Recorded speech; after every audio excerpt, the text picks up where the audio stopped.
com a Biologia C, aula 7, a segunda parte do protista, né, o protozoa 2. Então a gente vai trabalhar outros protozoários hoje, que nós já vimos alguns na aula 6 e agora nós vamos terminar na aula 7. Aqui nesse próximo slide eu tenho alguns conceitos de conceitos básicos: prevalência, número total de casos de doença numa população. Eu tenho incidência, número de casos novos durante o intervalo de tempo, né, como a gente está vendo agora nessa pandemia aqui.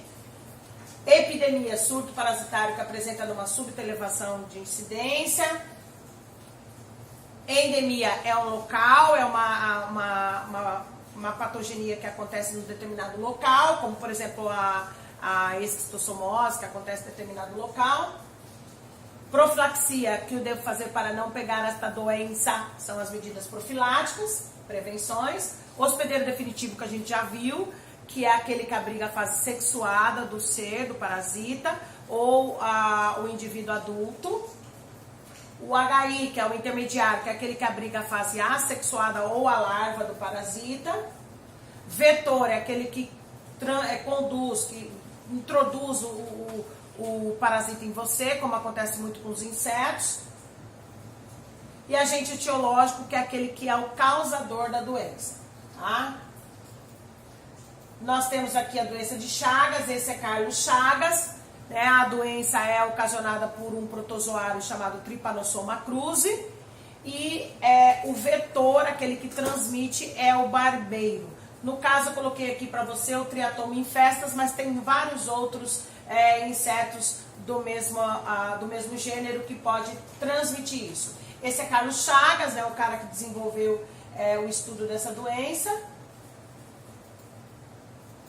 E aqui eu tenho as formas de contágio, né? Eu posso ter uma transmissão vetorial, fezes do triatoma, porque na verdade o barbeiro ele pica e elimina as fezes, pica e elimina as fezes, pica e elimina as fezes. Quando ele pica, ele não dói, ele coça, e aí você acaba coçando aquela picada e acaba levando as fezes dele para dentro daquela picada, que é a forma de contágio mais fácil. Transfusão sanguínea. Transmissão vertical, o que significa isso? Congênita, a mamãe passa para o bebê através do cordão umbilical. Via oral, como aconteceu já na Santa Catarina. Em Santa Catarina aconteceu de você tomar cana de açúcar, a garapa, contendo ovos, fezes de barbeiros com cistos de protozoário. Leite materno, acidentes laboratoriais. E transmissão por transplante de órgãos também. Então é uma forma assim, não é só o barbeiro que transmite a doença de Chagas, tá? Aqui nós temos um coração normal e um coração chagásico, porque o parasita, o Trypanosoma, ele parasita o coração. Então muitas vezes, como o coração é um músculo, essas células parasitadas, elas vão acabar ficando com problemas. Então o seu coração, ele batia assim, normal, e agora ele se tornou mais moroso, mais lento, porque as células estão parasitadas. E o coração chagásico é um coração de grande tamanho. Ele ataca o coração, o intestino, o esôfago, mas o órgão mais atingido é o coração, tá? O que eu devo fazer para não pegar esta doença? Profilaxias, prevenções. Primeiro, eu tenho que tratar o doente. Isso é o que eu tenho que fazer. Aí eu tenho que evitar o desmatamento. Por quê? Porque se eu desmatar, eu tiro a casa do cara e ele vai vir para mim. Daí eu tenho que controlar o vetor. Quem é o vetor? O cara que está transmitindo isso para mim, que no caso é o inseto barbeiro. Então eu vou, o uso de telas nas portas e janelas, o uso de mosquiteiros, o uso de repelentes e até o uso de inseticidas. Não morar em casa de pau a pique, que é uma casa bem simples, feita de madeira e barro. Ela não tem rejunte, não tem nada, ela não tem um acabamento legal. Isso encontrado mais no interiorzão mesmo, na roça, no sítio, em lugares bem precários, né? Combate aos animais reservatórios. O que é um animal reservatório? Ele tem o parasita, mas ele não te transmite diretamente. Então, o que acontece? Vem um inseto, pica esse animal, né, o reservatório, depois vem e pica você e elimina as fezes, e aí você leva o cocô do barbeiro contendo cistos de tripanossoma para dentro da picada, tá? Teste de sangue em doadores, porque você pega através da transfusão sanguínea, tá? Aqui está o ciclo da doença de Chagas, onde o inseto, ele pica, elimina as fezes, pica, elimina as fezes, pica, elimina as fezes, e aí coça e você leva as fezes para dentro desse buraco, ele vai fazer um circuito no seu corpo e ele pode parar esse parasita nas células do seu coração, beleza? E aí eu tenho os animais que são os animais reservatórios, que são os animais que contêm a doença, mas não transmite diretamente aos humanos, precisa que o inseto pique ele, com isso depois vem, pica você, elimina as fezes e aí começa o ciclo, tá? Doença do sono, que é a mosquinha tsetse, né? Nós não temos essa doença no Brasil, ela é mais na África, né? São dois agentes etiológicos, o gambiense e os rodinienses, tá? E é uma mosquinha que pica e é o mesmo ciclo que acontece na doença de Chagas, né? A mosquinha vai transmitir isso para você. Então, os sintomas, mudança de humor, de comportamento, confusão mental, febre, distúrbios sensoriais, aumento das ínguas, fraquezas, convulsões, sudorese, ansiedade.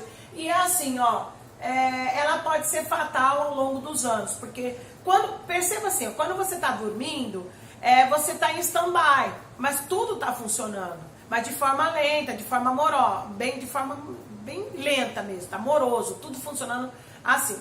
Então, o que acontece? O cara com a doença de Chagas, ele passa o tempo todo assim, nesse estado stand-by. E aí, o que acontece? Com o passar dos anos, ele pode morrer de falência múltipla dos órgãos, tá? No Brasil não tem, pode ser que tenha algum brasileiro que tenha contraído essa doença numa ida à África, né? Não usou, se é um inseto, o controle do vetor é interessante, então ir para um lugar desse, você usar mosquiteiro, usar repelente, então isso é muito importante, tá? O que eu devo fazer para não pegar esta doença? Profilaxias ou prevenções. O tratamento dos doentes é universal, né? Nessas doenças onde eu tenho esses agentes etiológicos. Aí, controle do vetor, eu tenho que evitar o desmatamento, porque desmatando eu tiro a casa do cara, ele vem pra minha, uso de telas nas portas de janelas, mosquiteiros e repelente. Então assim, eu não vou pra África nunca, se não vou pegar a doença do sono, a mosquinha de tsetse.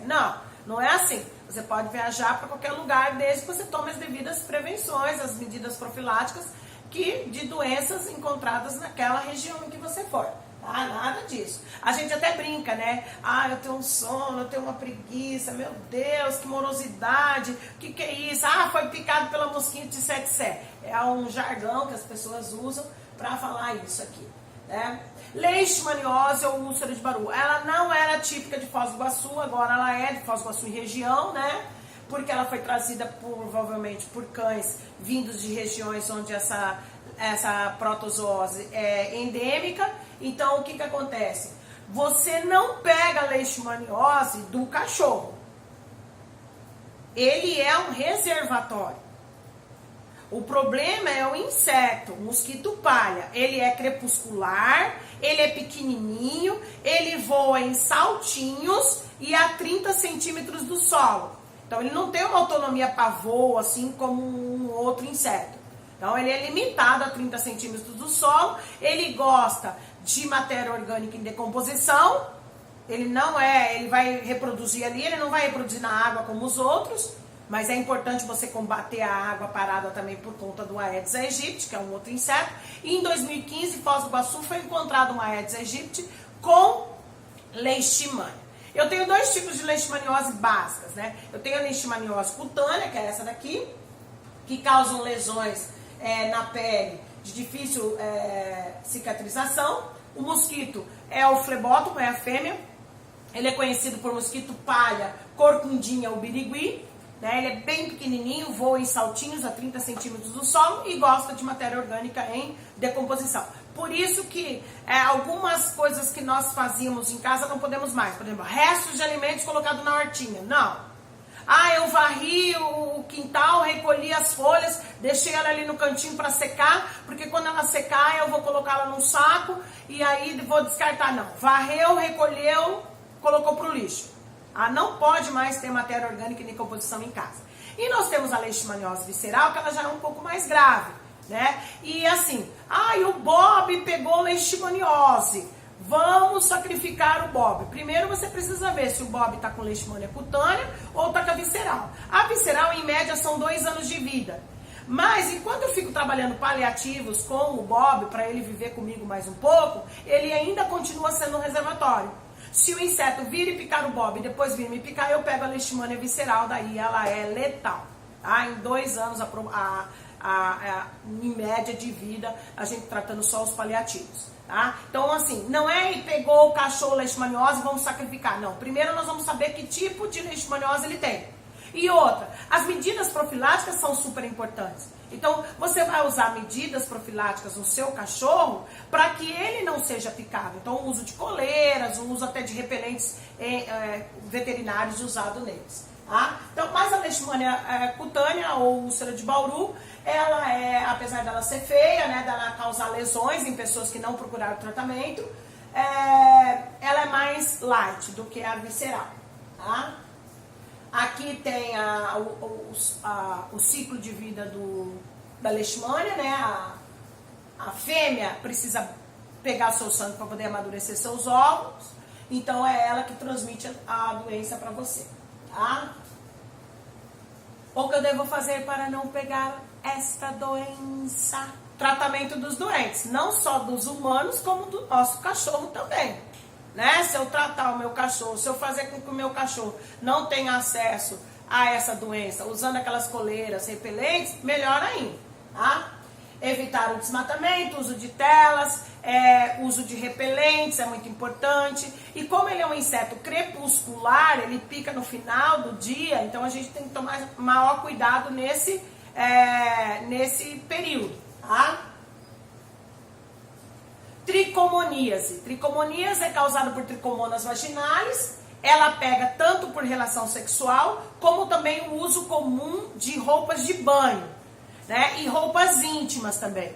Essa roupa de banho vai desde a toalha até as roupas que a gente usa para nadar. Piscina, mar, o lago, açude. Usar esse tipo de roupa íntima é muito complicado.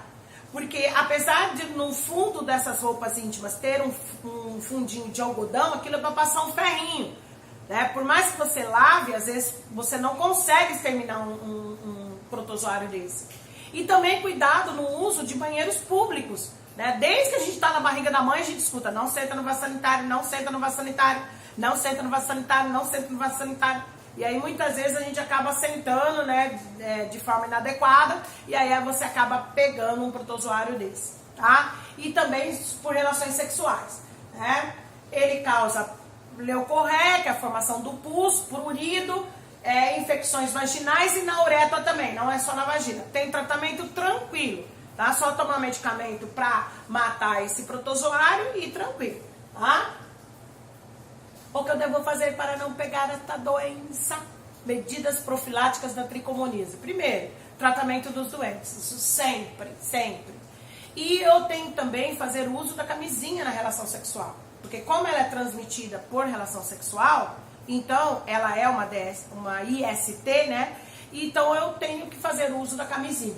E eu tenho que fazer um cuidado de não usar essas roupas de banho, né? E roupas íntimas emprestadas. Às vezes acontece, né, gente? Você vai na casa de alguém, aconteceu um problema e você precisa tomar um banho, você precisa pedir uma roupa íntima emprestada, coloca do lado do avesso, faça algumas medidas para que você não pegue essa doença. E muito cuidado no uso de banheiros públicos, tá?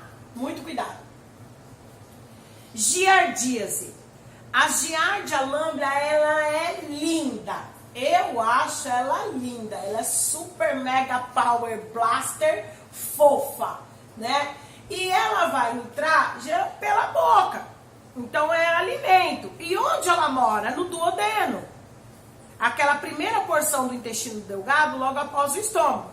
E lá ela E ela vai comendo principalmente vitaminas, nutrientes.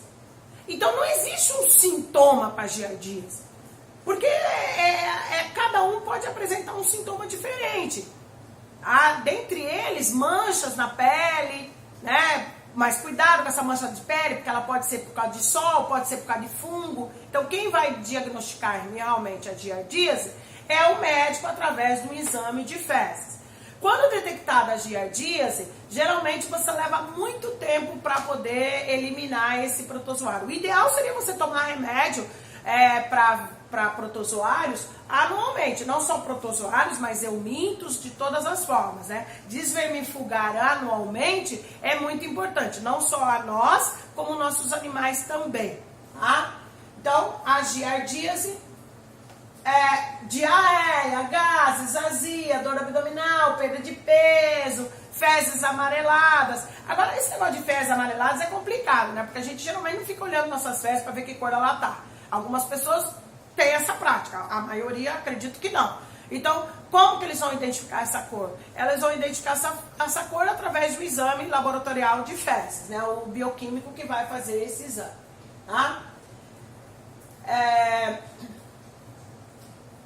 O que eu devo fazer para não pegar esta doença? Profilaxias, tratamento do doente. Eu tenho sempre que tratar o doente. Saneamento básico, vamos eliminar as fezes no lugar correto e vamos ter água tratada. Porque o saneamento básico não é só água tratada por uma empresa do estado. É também a possibilidade de você ter um lugar para jogar adequadamente o seu esgoto. Então tem muitos lugares em muitas cidades que ainda não tem isso. O saneamento básico. Às vezes tem água, mas não tem o esgoto, né? Muitos têm água e esgoto tratado. Isso é super importante. Higiene pessoal com os alimentos e a água em casa, apesar dela vir de uma empresa estadual e tratada, a gente tem que estar tomando cuidado com filtro, com água clorada, filtrada. Em alguns lugares, principalmente em sítios e roças, ela deve ser fervida também, tá? Agora a gente entra no protozoário apicomplexo. O apicomplexo, ele não tem estrutura locomotora. Nós vimos lá que nós tínhamos os sarcodíneos, que se locomoviam por pseudópodos, no caso das amebas. Daí nós vimos os flagelados, que se locomovem por flagelos, né, como o tripanossoma, a giardia, que a gente viu até agora. E agora a gente entra com dois parasitas que são apicomplexos. Eles não têm estrutura locomotora. Então, como que faz? Eles são obrigatoriamente parasitas intracelulares. Eles precisam estar dentro de uma célula. Tá? O primeiro é a malária. Malária, maleita, cesão, impaludismo, febre palustre, intermitente. São todos nomes para malária. E eu tenho vários tipos de malária. Aqui são 4 tipos de plasmódio, que é o protozoário, por isso que a gente fala plasmódio SPP ponto, porque tem vários tipos de plasmódio, e cada plasmódio vai causar um tipo de malária diferente, né? E o que determina isso, além do exame, claro, né? Porque ele é um parasita sanguíneo.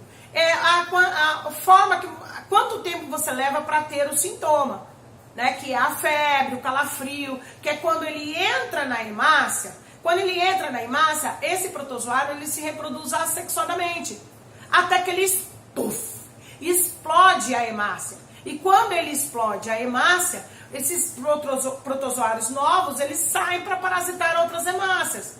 Hemácias são glóbulos vermelhos, são as células do sangue, que transportam os gases. Então, o que acontece? É nesse momento da explosão da hemácia que você tem os sintomas da malária. E aí o médico vai ver de quanto em quanto tempo você tem esse sintoma. E daí ele já tem mais ou menos na cabeça qual é o protozoário que você tem, tá?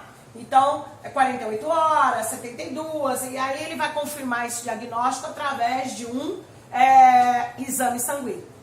Sintomas, né? Eu tenho dor de cabeça, eu tenho febre, falta de apetite, cansaço, dor nas costas, tremor, suor, palidez, tosse seca, o fígado inchado.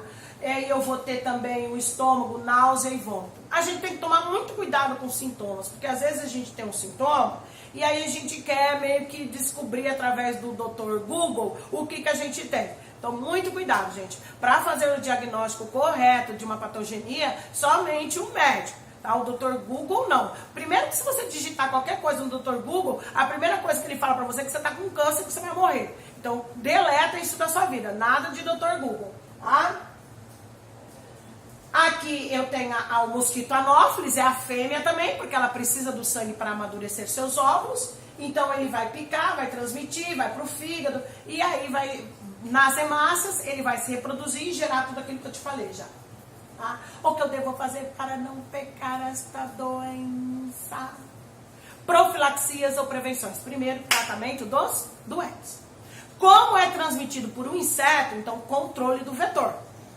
O que eu faço? Eu vou evitar o desmatamento. Porque aquilo que eu já te falei. Evitando o desmatamento, eu vou evitar que ele venha à minha casa. Porque se eu desmatar, eu tiro a casa dele, ele vai vir pra mim. Tá? Uso de telas nas portas e janelas, uso de mosquiteiros, uso de repelente. Você perceba que eu nem coloquei inseticida aqui. Né? Porque o inseticida é uma coisa assim muito agressiva. Mas que muitas vezes a gente tem que fazer uso disso. É melhor a gente usar essas medidas profiláticas aqui do que a gente usar um repelente. Mas, como a gente tem, por exemplo, casos muito frequentes de dengue, não tem como a gente não usar repelente. Tá? Mas a gente pode fazer a prevenção da dengue também de outras formas, por exemplo, evitando a água parada. Então, nesses vetores, nesses insetos, você percebeu que é muito difícil colocar inseticida, porque é uma forma muito agressiva. É melhor a gente manter os predadores naturais desses insetos do que a gente está usando os inseticidas, tá? É uma química muito forte, tá? Toxoplasmose. Toxoplasmose, coitado dos gatos, né? Eles que são os grandes vilões dessas histórias. Mas para que ser vilão, coitado? Se a gente pega comendo carne crua ou mal passada de porco, carneiro, boi. A toxoplasmose, ela pode ser a ingestão, né, de carne crua ou mal passada. Você manipular a caixinha de higiene do gato, ou mesmo o toque no seu gato, né, porque o gato ele elimina suas fezes, ele enterra, daí ele se limpa, é um animal extremamente limpo. Mas os cistos do toxoplasma podem ficar ali naquele pelo e você acidentalmente levar pela sua boca, e aí começar um ciclo. A gente tem que tomar muito cuidado com o coitado do gato, né? Porque o gato que a gente tem, os meus gatos, eles não têm toxoplasmose. Por quê? Porque eles tomam remédio para vermes a cada 3 meses. O problema é você ir lá num churrasquinho, ir lá naquela casa, lá naquele estabelecimento, aparece um gatinho e você vai querer passar a mão nesse gatinho, que você não deve, o que infelizmente muitas vezes eu faço. Mas antes de você se alimentar de novo nesse local, se você tocou num gato que não seja seu, num ambiente de alimento, você tem que se levantar e fazer a higiene, que agora você aprendeu, né? Na amarra, você aprendeu como é que você higieniza corretamente a sua mão e para depois você continuar a sua alimentação. Ou mesmo quando você vai lidar com a caixinha de higiênica do gatinho.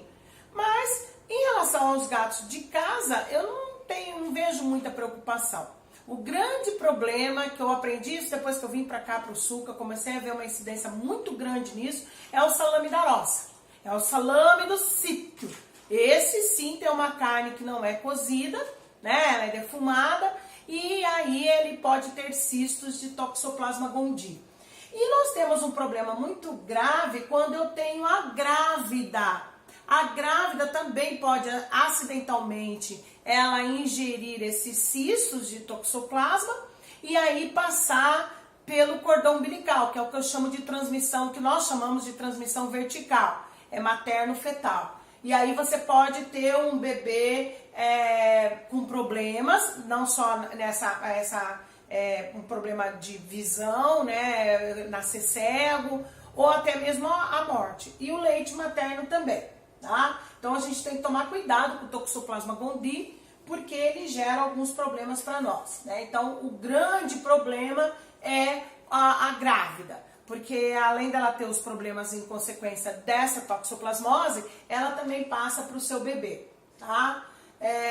Gato, judiação, é tido como o grande vilão dessa história, né? Mas a culpa não é só do gato, né?